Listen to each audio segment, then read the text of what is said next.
berasal dari akal manusia itu tidak akan pernah bisa menyelesaikan permasalahan umat. Kenapa? Karena akal manusia itu terbatas, tidak bisa menjangkau semuanya. Jadi untuk membuat undang-undang seharusnya dikembalikan kepada syariat, harusnya dikembalikan kepada Allah Subhanahu wa taala. Produk-produk undang-undang yang diciptakan oleh sistem demokrasi itu tidak akan pernah bisa menyelesaikan permasalahan umat.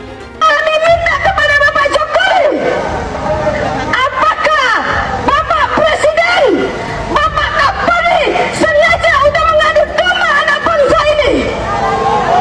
Kalau begitu, sungguh Bapak Jokowi tidak pantas Anda menjadi pemimpin negeri ini yang sudah mengacak-acak persatuan Indonesia. Sila ketiga dalam Pancasila, persatuan Indonesia, berarti Anda Bapak Jokowi sudah tidak sepatutnya Anda teriak, saya Pancasila, saya Pancasila. Anda pendusta.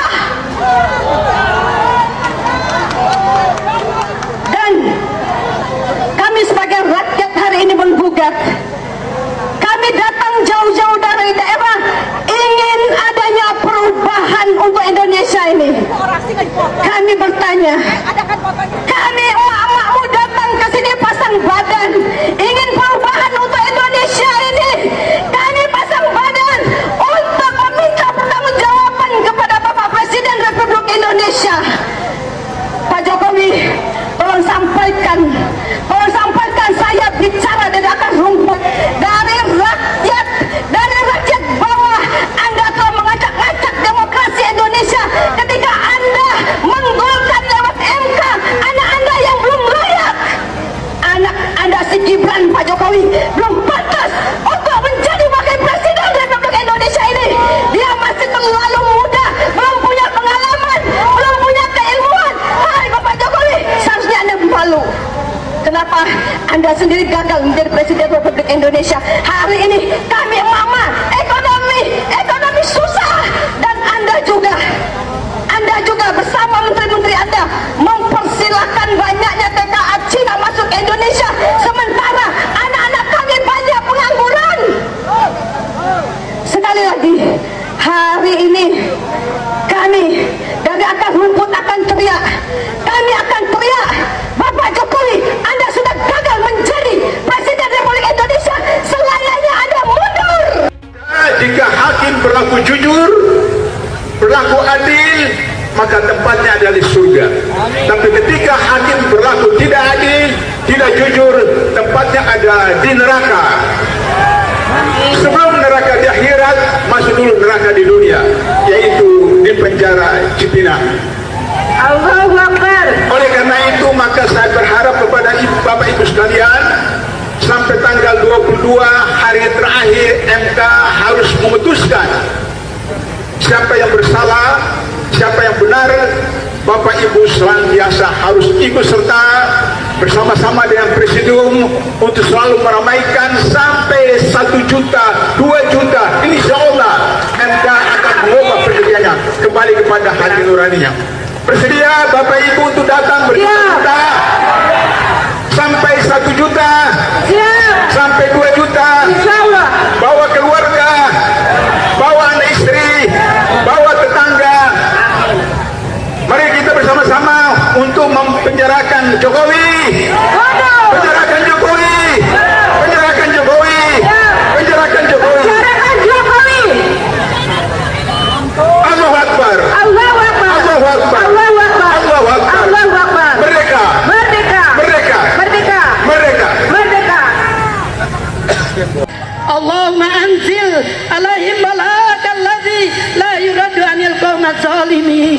Ya Rabb, turunkan azabmu pada Jokowi dan sekutu-sekutunya. Azab yang tidak dinikmati, yang tidak diinginkan oleh orang-orang zalim. Ya Rabb, turunkan. Allahumma ashibhim adada waqtulhum badada. Hitung jumlah mereka yang jahat, hitung jumlah mereka yang menjual negeri ini, dan habiskan mereka semuanya. Ya Rabb, anak-anakku yang beragama, yang Islam Kadiyah, tapi mereka beragama Nasrani, Katolik, Protestan, dan yang lainnya, mereka punya Tuhan. Tapi Jokowi, dia tidak punya Tuhan. Mereka punya Tuhan. Tapi Jokowi, dia tidak punya Tuhan. Saudaraku, anak-anakku, saya sengaja menyempatkan datang. Usia saya sudah 74 tahun lebih 2 bulan. Saya khawatir anak cucu saya tidak punya negeri nantinya, karena negeri ini akan dikuasai oleh Cina dengan tentara-tentaranya sudah banyak. Di Morowali bertengkar tentara Indonesia, tenaga kerja Indonesia dengan tenaga kerja Cina, yang mati anak Indonesia 100 orang, Cina cuma 1 yang ditangkap dan dipenjara anak-anak kita tenaga kerja Indonesia. Saya menangis. Ini negeri siapa? Anakku, saudaraku, tentara, polisi, bangkitlah, sadarlah, minta pada Allah, datangkan kesadaran pada para ABRI. Kalian jangan membela yang salah. Kita pemilik negeri ini, bukan Jokowi dan keluarganya. Jokowi adalah antek-antek komunis. Antek-antek komunis. Betul atau tidak? Ayahnya adalah ajudan Aidit, dan ternyata sidang demi sidang mengadili tentang ijazahnya, dia tidak pernah kirimkan ijazah aslinya. Tandanya apa itu? Jadi saatnya dia harus turun, masukkan penjara, dia harus mendapatkan hukuman yang sebesar-besarnya. Kita semua harus bangga jadi orang Indonesia. Ya, kita kritik bangsa kita, tapi kritik yang membangun. Jangan kritik merasa semua jelek, semua jelek. Kalau jelek pindah aja kalau dari Indonesia. Ya, saya suka kesel juga kadang-kadang bilang ini kurang Allah. Aku tanya juga, saya lihat sekarang, dulu waktu dia jadi pejabat apa kerjanya? Tak jelas juga. Kan sekarang jejak digital kamu kan kelihatan. Jangan sombonglah kau, bicara-bicara kritik-kritik kau, you have done nothing. Atau mungkin the other way around, kau tuh juga mencuri waktu kau menjabat. Masih terus kita perbaiki di sana-sini. Kalau sempurna ya pasti belum lah. Kalau sempurna kau di sorga aja nanti. Siapa yang mau ke sorga juga silakan. Dari sekian banyak penyampaian aspirasi, dari berjilid-jilid diskusi, belum ada solusi untuk negeri ini. Maka kami emak-emak atas nama aliansi masyarakat yang peduli dengan negeri ini, tidak ada jalan lain bahwa pemimpin yang rusak, pemimpin yang tidak tahu malu, hanya satu caranya, yaitu semuanya duduk di kantor DPR itu, duduk di sana, kuasai data dan minta kepada Puan Maharani untuk bukan memakzulkan Jokowi, tetapi lengserkan Jokowi, mundur Jokowi dari sebagai pemimpin. Apa gereja? Pilih abang. Kalau saya agama Islam, Betawi. Kita dibohongin selama 10 tahun, pembohong lagi. Ada apa dengan gereja, Pak? Masalahnya Jokowi itu Cina banyak. Kita dibudakin zaman Soeharto, Cina lagi. Jangan sampai Cina lagi. Nah, itu rasis itu. Zaman Soeharto nggak ada kecurangan sah. Presiden, ini pembohong. Bohongin rakyat, tau nggak? Jokowi itu apa sih? Jokowi itu apa? Ya Allah, dia itu seperti boneka golek, ditata ke sini ditata ke sini tapi sebenarnya lebih pinter anak saya loh. Bener apa enggak? Lebih pinteran anak saya, anak TK. Masa 1 ditambah 1 berapa? Dia bilang 11.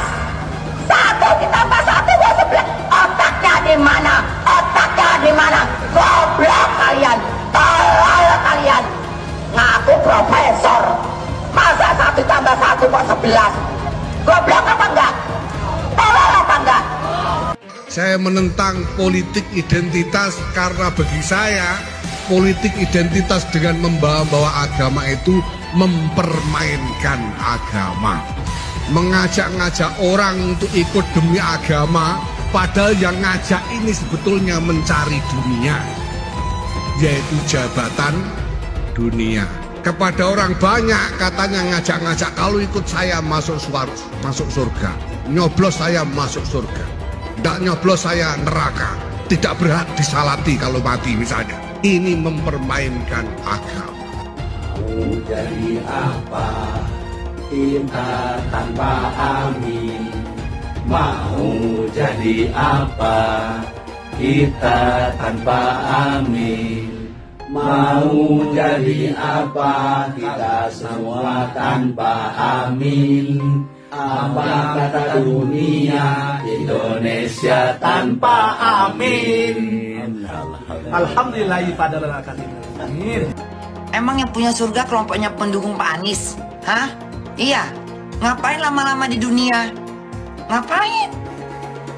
Kalau katanya dijamin masuk surga, pihak kami 01 sudah menang, tapi dikelebongkan.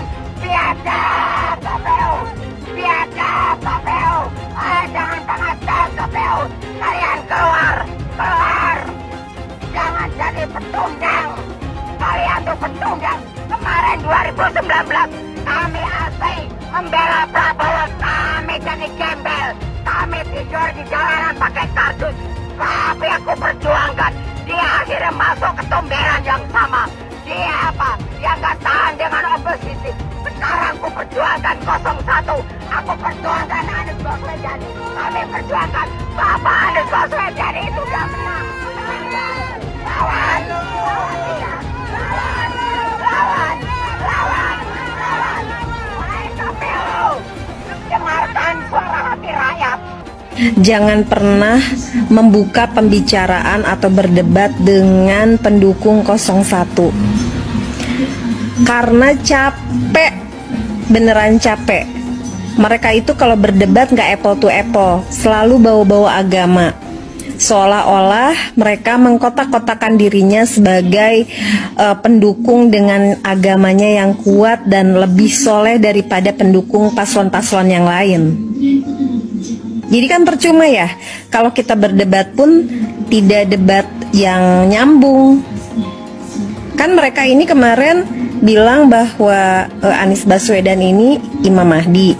Terus kemarin kampanye juga bilang bahwa malaikat Jibril sudah merestui Anies Baswedan ini sebagai hambanya Allah yang ditunjuk untuk memimpin negara ini. Nanti lama-lama mereka dipanggil sama malaikat Israel. Suara Anda jangan mau dibeli, itu menguntungkan oli. Marilah kita tegakkan Indonesia bukan milik dinasti. Indonesia bukan milik. Gak belok. Gak milih Anies masuk neraka. Ya, emangnya Anies malaikat? Emangnya Anies Allah? Dia juga belum tentu di belakang kita mah. Kan anaknya aja boro-boro pakai jilbab, Ibu. Anaknya aja nggak pakai jilbab. Iya. Masalah surga dan neraka hanya Allah yang tahu. Barangkali jangan salah, Prabowo kan haji. Jangan merasa dia paling hebat. Jangan jual-belikan agama. Kita capres aja. Nasional. Tadi viralin. Gitu. Indonesia aku maju. Bisa aja ya nggak? Sekarang berubah, apa yang dirubah? Purwakarta ya Purwakarta aja, nggak bisa ada jadi yang lain-lain. Harus maju, bukan dirubah, dimajukan, ya nggak? Capek-capek belajar agama, capresnya Imam Mahdi. Bener-bener aja, rugi dong. Yaitu Abah mengutus 1000 malaikat. 1000 malaikat. Dari 1000 malaikat, yang satu malaikat membawa 1000 malaikat. Berapa itu jumlahnya? 1 juta. Kita akan mencoblos pilihan Allah dan Rasulnya. Siapa Imam Mahdi? Profesor Dr. Anies Rashid Baswedan. Itu Imam Al-Mahdi. Al-Imam Al-Mahdi 2024 memenangkan Anies Baswedan. Kenapa? Imam Mahdi.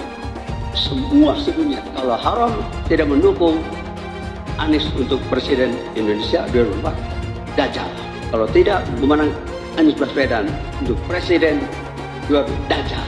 Catat itu. Amin menang wajib, amin kalah dosa. Secara eksplisit ditulis dalam Al-Quran. Quran surah Al-Qasas ayat 26. Quran surah Asy-Syu'ara ayat 107, 125, 143, 162, 178, 193. Quran surah Ad-Dukhan ayat 18, ayat 51, Quran surah At-Takwir ayat 21, dan Quran surah At-Tin ayat 3. Tepuk tangan untuk kemenangan. Amin. Amin menang, amin kalah. Catat itu. Amin menang wajib, amin kalah dosa. Kata amin disebut 14 kali di dalam Al-Quran, terdapat di dalam 8 surah.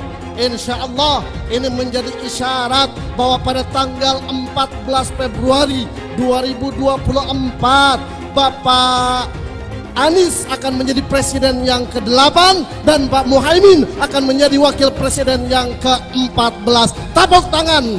Amin menang, amin kalah dosa. Hidup amin, hidup amin, caplos amin, menangkan amin, amin menang 1 putaran, amin, amin, amin menang wajib, amin kalah dosa, amin menang, amin kalah dosa. Hamba itu namanya Anies Baswedan. Dia akan panggil malaikat Jibril. Wahai Jibril, aku mencintai hambaku yang insya Allah namanya Anies Baswedan. Kabarkan kepada seluruh umatku, seluruh makhlukku, bahwa aku mencintai Anies Baswedan. Maka Jibril akan mengatakan kepada seluruh makhluk di langit, seluruh makhluk di bumi, cintailah Anies Baswedan.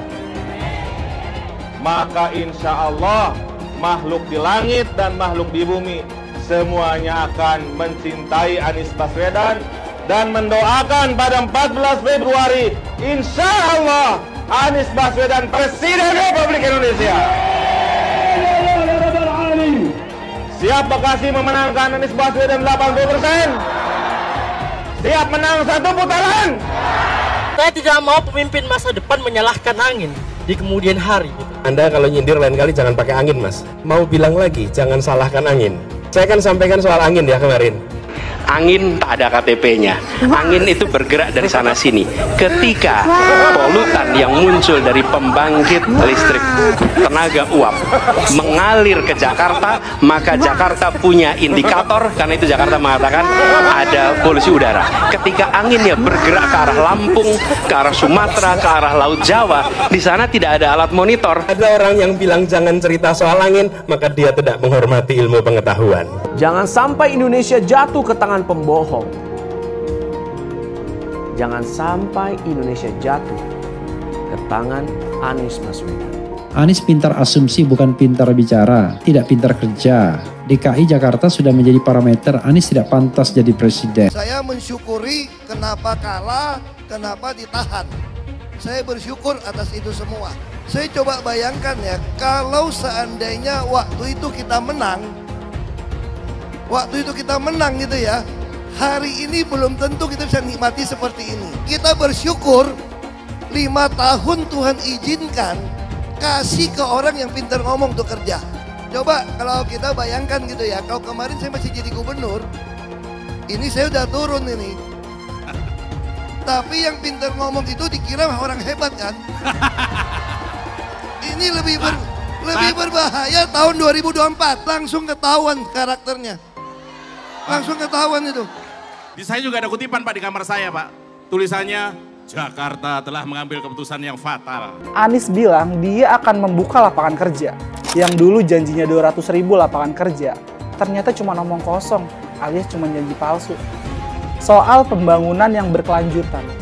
Dia bilang di Jakarta dia udah meneruskan yang udah baik. Lu jangan percaya ya, itu ngibul. Faktanya nggak seperti itu loh. Belum lagi nih, program penanggulangan banjir. Jadi di daerah Jakarta itu ada daerah yang sebelumnya udah bebas banjir. Pas Anies mimpin, kok bisa-bisanya daerah itu banjir lagi? Gimana nggak banjir kalau kalinya udah nggak pernah dikeruk sama dibersihin, Pak? Kalau soal Jakarta, gue bisa bicara banyak deh. Jadi gue saksi bobroknya kepemimpinan Anies di Jakarta. Dan gue bisa pastiin, omongan manisnya Anies soal apa yang dia lakukan waktu mimpin Jakarta itu banyak nyebulnya. PKI yang kita harapkan, Anies Baswedan yang begitu jelas Islamnya. 4 tahun 8 bulan jadi gubernur. Mana peraturan pergub saja yang melarang miras? Mana perda Islam apalagi? Yang akhirnya tidak berani juga menegakkan hukum. Banjir tetap banjir, macet tetap macet, kriminalitas Jakarta. Anda tahu, 2 menit sekali terjadi pencurian. Sekarang orang sedang euforia, dia mau dicapreskan. Bagaimana umat terjebak lagi, bodoh lagi, masuk lagi. Kalau misalnya memang Anies itu mau maju dan dia tekad mau menegakkan hukum Islam dan menyatakan perlawanan, saya penuh. Tapi dia tidak lakukan itu. Bapak politik identitas Indonesia Anies Baswedan, Bapak intoleransi Indonesia Anies Baswedan. Jangan lupakan, jangan terlena, jangan sampai dia pecahkan kita dengan dagangan ayat dan mayatnya. Air itu turun dari langit, turunnya ke atap rumah langsung sumur bor, bukan ke sungai dan ke laut. Jangan hanya konsentrasi pada pembangunan benda-benda mati yang indah difoto dan bisa ditunjukkan dalam 5 tahun hasilnya. Kalau kita mau menilai sebuah janji, maka lihat janjinya atau lihat kenyataannya. Dulu janjinya apa ya? Dan ini aneh, betul-betul aneh. Ini bukan kampanye, tapi saya sampaikan sini. Di satu sisi menyiapkan jalur-jalur air untuk dikirim ke laut, di sisi lain di lautnya dipasang dengan pulau reklamasi. Tinggal tunggu waktu jadi rob, air balik. Dan ini melawan sunatullah. Kenapa? Air itu turun dari langit ke bumi, bukan ke laut. Harusnya dimasukkan ke dalam bumi, masukkan tanah. Di seluruh dunia air jatuh itu dimasukkan ke tanah. Bukan dialirkan pakai gorong-gorong raksasa ke laut. Jakarta telah mengambil keputusan yang fatal. Bukan banjir, itu memang parkir air. Bukan banjir, itu memang parkir air. Masyarakat berkeliling dengan membawa toa untuk memberitahu semuanya, termasuk sirine. PKI Bond 82 miliar. Apa alat transportasi yang dimiliki oleh hampir setiap orang? Alat transportasi yang dimiliki semua orang adalah kaki. Kalau seandainya orang Jakarta percaya Pak Anies jadi gubernur pun, saya berani jamin kok dia akan lakukan normalisasi yang sama seperti saya lakukan kok. Gak usah bohong lah. Ketika air sampai di muara, maka siap untuk dipompa ke laut. Pancasila Soekarno, ketuhanan ada di pantai. Anak Tuhan dari mana? Kalau Yesus anak Tuhan, bidangnya siapa?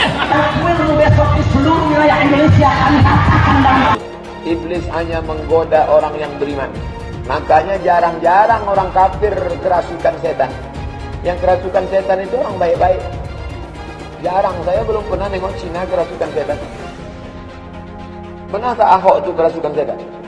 Enggak, setannya juga. Karena sesama setan dilarang saling menggoda. Karena di salib itu ada jin kafir. Haleluya. Kepalanya ke kiri apa ke kanan?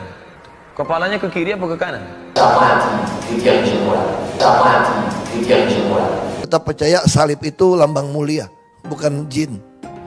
Kok ketawa? Aku nggak nyindir siapa-siapa loh. Saya nggak pernah mundur untuk kebenaran, keadilan, kejujuran dan peri kemanusiaan. Gue nggak pernah mundur. Dan gue nggak pernah takut juga sama lu. Siapapun yang rasis, gue akan hadapin. Karena rasis itu tidak berperi kemanusiaan. Sama saya ditanya dulu kan, kamu nyesel nggak statement kamu di Pulau Seribu sehingga masih masuk penjara? Tidak pernah nyesel. Karena saya mengatakan kebenaran. Anies menuduh Jokowi melakukan penjagalan. Padahal Anies lupa pada rekam jejaknya sendiri di tahun 2017, di mana Anies melakukan penjagalan terhadap Ahok. Semua cara dilakukan, termasuk melakukan politik identitas berbasis agama, sampai-sampai menggunakan kelompok FPI, HTI, dan kelompok intoleran lainnya. Sudah barang pasti, Anies tidak akan melanjutkan program-program Jokowi. Legasi-legasi dari Pak Jokowi akan dihancurkan oleh Anies. Programnya akan diacak-acak oleh Anies Baswedan.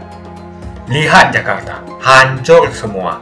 Semisalnya Anies menang, maka ibu kota baru atau IKN nggak akan jalan. Pembangunan akan di-stop. Kita bisa melihat rekam jejak Anies saat menjabat di Jakarta selama 5 tahun. Tidak ada satupun janji yang dipenuhi dan tidak ada kinerja yang bisa dibanggakan. Dari DP 0%, GOC, kelebihan bayar, Formula E, banjir, sumur resapan, jalan rusak, dan gonta-ganti nama jalan. Jika Anies menang, maka FPI dan HTI, Ormas Khilafah, akan kembali. Apa kita mau Pancasila diganti oleh Khilafah? Bagian Indonesia Timur yang mayoritas non-muslim pasti tidak akan setuju dengan Khilafah. Mungkin Indonesia akan bubar jika Anies memimpin. Perkataan Ahok sudah terbukti dan Jakarta sudah menjadi korban. Jangan biarkan Indonesia menjadi korban kibulan Anies Baswedan. Bagi seorang presiden, pelanggaran tidak dilihat dari luasnya dampak dan sifat TSM-nya.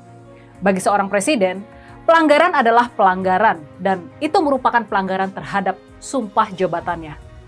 Makanya, walaupun sekecil apapun pelanggaran seorang presiden dalam mempengaruhi hasil Pilpres yang baru lalu, pelanggaran tetaplah pelanggaran dan karenanya patut dihukum. Seandainya Presiden Jokowi ini terbukti sedikit saja melakukan pelanggaran, melakukan kecurangan, melakukan yang tidak etis untuk memenangkan anaknya, yakni Gibran, di ajang Pilpres kemarin, maka ini patut untuk dicatat. Maka sifat TSM, sifat terstruktur, sistematis, dan masif tidak dibutuhkan, tidak perlu dipertimbangkan dalam menghukum kesalahan presiden tersebut. Pertanyaan kita kemudian, pertanyaan penting kita, di bagian mana saja Presiden Jokowi bisa melakukan pelanggaran yang terkait dengan Pilpres kemarin? Jawabannya, pelanggaran tersebut mungkin saja dilakukan bahkan jauh-jauh hari sebelum proses Pilpres berlangsung. Sebab, dugaan cawe-cawe Pak Jokowi buat mempengaruhi hasil Pilpres sudah ada indikasi-indikasinya jauh-jauh hari sebelum proses Pilpres itu sendiri berlangsung. Dan karena cawe-cawe presiden begitu terbuka dan dilakukan dalam berbagai tahapan pemilu, kemungkinan para hakim konstitusi menemukan satu saja pelanggaran presiden menjadi sangat terbuka. Apakah itu dalam kasus Paman Usman di Mahkamah Konstitusi, dalam penyaluran bansos, dalam pengerahan aparat, ASN hingga kepala desa, ataupun dalam tahapan pemenangan lainnya. Di sini, langkah mempermainkan status hukum seseorang boleh dikata adalah pelanggaran. Seharusnya proses hukum di Kejaksaan Agung itu tidak boleh diintervensi oleh siapapun, termasuk oleh presiden. Tentu, menyandera ketua umum partai hanya satu cara saja dalam menguasai tiket partai untuk ajang Pilpres. Ada beberapa cara lain dan tidak semuanya adalah pelanggaran. Sebagai contoh, salah satu peristiwa yang bisa dianggap sebagai langkah awal cawe-cawe presiden adalah tekanan dan ancaman terhadap ketua partai politik. Ini bisa dilakukan untuk mengendalikan partai politik sebagai kendaraan untuk pencalonan capres dan cawapres. Dan dari berbagai pemberitaan sebelum ini, kita tentunya bisa simpulkan kalau salah seorang ketua umum partai besar telah tersandera kasus hukum di Kejaksaan Agung sehingga partainya kemudian jatuh ke dalam kendali presiden. Di mana presiden bisa dianggap cawe-cawe adalah ketika KPU, Komisi Pemilihan Umum, melakukan pelanggaran dengan menerima berkas cawapres Gibran, padahal belum ada aturan. Belum ada PKPU yang menjadi turunan dari putusan Mahkamah Konstitusi tadi. Untuk kasus ini, Ketua KPU sudah dinyatakan melanggar dan dihukum oleh DKPP, yaitu Dewan Kehormatan Penyelenggara Pemilu. Pertanyaannya, apa motif KPU melakukan pelanggaran ini? Apakah sebagaimana Ketua Umum Partai tadi, ada pimpinan KPU yang juga tersandera oleh kekuasaan? Pertanyaan kita, mengapa KPU terburu-buru menganggap putusan MK harus dijalankan di ajang Pilpres 2024? Padahal mereka belum berkonsultasi dengan para wakil rakyat di parlemen. Padahal putusan MK sendiri tidak menyatakan perubahan tersebut harus dijalankan di ajang Pilpres tahun ini. Mana presiden bisa dianggap cawe-cawe dan melakukan pelanggaran adalah ketika Mahkamah Konstitusi memutuskan untuk mengubah syarat capres dan cawapres sehingga Gibran jadi memenuhi kriteria buat maju di ajang Pilpres.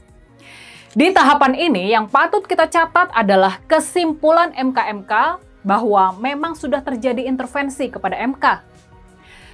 Putusan Mahkamah Konstitusi tersebut sungguh aneh Dan kemudian memang terbukti.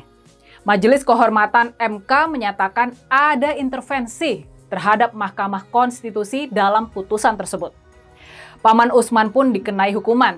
Dia sampai kehilangan jabatannya sebagai Ketua Mahkamah Konstitusi.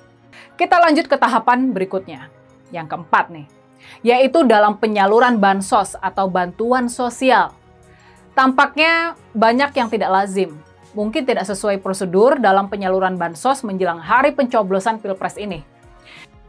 Jadi, sudah sangat tepat kalau para hakim konstitusi mendalami masalah tersebut agar praktek curang ini bisa dicegah, bisa dilarang untuk dipraktekkan lagi di masa yang akan datang. Pengungkapan masalah bansos ini penting sekali, sebab penggunaan anggaran negara, penggunaan uang rakyat untuk kepentingan elektoral sudah terlalu lazim dilakukan, terutama dalam pilkada-pilkada. Maka dari itu, Majelis Hakim Konstitusi pun sampai-sampai merasa harus memanggil 4 menteri dari Kabinet Presiden Jokowi buat menerangkan kebijakan yang mencurigakan ini. Lalu, ada tahap yang kelima, yakni pengerahan aparat dari kepolisian, ASN, hingga aparat desa untuk mengintimidasi dan menggiring warga agar memilih paslon nomor 2. Tentunya, sekarang ini kita sudah banyak mendengar cerita dan membaca pemberitaan seputar pengerahan aparat untuk menggiring suara warga. Nah, pertanyaannya, bagaimana aparat di berbagai daerah dapat bergerak serentak dan seragam kalau tidak ada orkestrasi dan instruksi dari atas? Satu saja pelanggaran presiden yang bisa diungkap, cukup satu saja, maka Pak Jokowi sudah bisa dianggap melanggar sumpah jabatannya. Nah, sekarang pertanyaannya, sejauh mana para hakim konstitusi bisa mengungkap semua celah pelanggaran ini? Sampai sejauh mana mereka ini bisa membongkar semua ini? Ya, sayangnya kita masih harus sabar, menunggu sampai setelah liburan Lebaran nanti buat menemukan jawabannya. Lalu, siapa di antara para pejabat struktural negara yang punya motif menggerakkan aparat memenangkan paslon 02? Kalau bukan ayah dari salah seorang kontestan tersebut. Paling tidak, di 5 tahapan tersebut, di tahap akuisisi tiket parpol, putusan MK yang meloloskan Gibran, pelanggaran KPU yang juga meloloskan Gibran, penggunaan bansos hingga pengerahan aparat untuk memenangkan paslon nomor 02, kita bisa menemukan cawe-cawe presiden dan celah pelanggaran yang mungkin dilakukan. Jokowi takut legasinya dirusak Anies Baswedan. Lihat Jakarta, hancur semua. Lihat saja misalnya di Jakarta. Anies menghancurkan semuanya. Legasi-legasi dari Pak Jokowi akan dihancurkan oleh Anies. Programnya akan diacak-acak oleh Anies Baswedan. Wajar-wajar saja jika Jokowi dalam pusaran ketakutan ketika masa kekuasaan berakhir di tahun 2024. Sudah barang pasti, Anies tidak akan melanjutkan program-program Jokowi. Semisalnya Anies menang, maka Ibu Kota Baru atau IKN nggak akan jalan. Pembangunan akan di-stop. Legasi-legasi Jokowi akan hancur. Anies menuduh Jokowi melakukan penjagalan. Padahal Anies lupa pada rekam jejaknya sendiri di tahun 2017, di mana Anies melakukan penjagalan terhadap Ahok. Semua cara dilakukan, termasuk melakukan politik identitas berbasis agama, sampai-sampai menggunakan kelompok FPI, HTI, dan kelompok intoleran lainnya. Anies Baswedan sampai nekat berkoalisi dengan ormas preman berjubah agama. Di tahun 2024, Anies Baswedan akan kembali menggunakan strategi di tahun 2017. Kelakuan-kelakuan relawan Anies yang menjalankan strategi ini masih pakai pola yang lama. Pola yang lama berupa membangun opini negatif terhadap pemerintah dan Komisi Pemilihan Umum. Curangan Anies lainnya adalah melakukan kampanye sebelum waktunya, di mana dia mengganti namanya menjadi head start untuk membingungkan publik. Atau kecurangan Anies Baswedan yang menggunakan jet pribadi saat kampanye di mana-mana. Berapa kecurangan dari biaya kampanye yang menggunakan jet pribadi? Apakah ini datang dari korupsi BTS yang dilakukan oleh Menkominfo dari Partai Nasdem? Tak main-main kecurangan maling atau korupsi yang dilakukan oleh Johnny G. Plate adalah sebesar 8 triliun rupiah. Suka tidak suka, senang tidak senang, sadar atau tidak sadar, pola Anies Baswedan ini sudah basi. Nampaknya para relawan Anies sudah tak punya cara atau metode lain dalam berkampanye sehingga memainkan strategi play victim. Memang basi sih strategi ini, tapi sangat terbukti ampuh, apalagi jika ditambahkan dengan jualan isu agama. Kita bisa melihat rekam jejak Anies saat menjabat di Jakarta selama 5 tahun. Tidak ada satupun janji yang dipenuhi dan tidak ada kinerja yang bisa dibanggakan. Dari DP 0%, OKOC, kelebihan bayar, Formula E, banjir, sumur resapan, jalan rusak, dan gonta-ganti nama jalan. Diketahui Anies pun masih berhutang 100 miliar kepada Sandiaga Uno dan sampai saat ini belum dibayarkan. Untuk jadi gubernur saja, Anies sampai berhutang 100 miliar kepada Sandiaga Uno dan belum dibayarkan. Apalagi jadi presiden, berapa triliun yang akan Anies hutangkan? Dan bagaimana Anies bisa membayar utang triliunan itu? Apakah Indonesia siap untuk dijual?